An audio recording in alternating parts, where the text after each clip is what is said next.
Guys, good morning po sa ating lahat. Yan po. Good morning po. Magandang umaga po.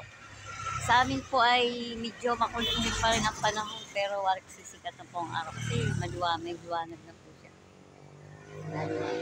So guys, nagpapasalamat po ako sa mga anak ko na nag-sponsor sa aking munting tindahan. Ayan po guys, may mga bago po akong ipit. Yan po yung aking mga bagong paninda ngayon. Yan. Thank you po sa suporta ng aking mga anak. Ito po yung yan. Ito po ang aking naman mga ukayan, may mga short. Meron po diyan mga, ayan, pwede po kayong yung mga sisimba, yung mga yan, mga pangsamba. Ganun. Yan po yung mga ukayan ko po diyan sa baba. Ayan po. Meron na po akong itlog, suka, langis. Di ba nakakatuwa naman? Okay ko pa po yan. Tapos yan po mga herban, mga sa dalaga.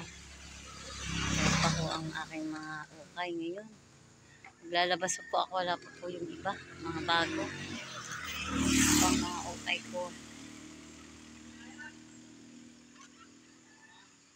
Thank you po sa mga anak kong sumusuporta sa akin. Nagpapasalamat din po ako sa Panginoon kasi blessed po ang mga anak ko. Hindi po nila ako pinababayaan. Salamat sa inyo mga anak. Suportado po nila ako sa lahat po ng ginagawa ko basta mabuti. Sinusuportahan po nila ako. Yan po.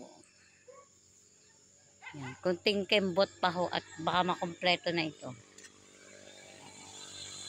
God bless po at ingat po lagi tayo. Mag-ingat po tayo kasi ang dami pong napapanood na puro aksidente. Kaya po ingat-ingat. Lalo na po ang mga driver, sa mga nagdadrive, tricycle, motor, jeep, van. Mag-ingat po tayo kahit sa truck. Ganun. Mag-ingat-ingat po. I love you all. God bless.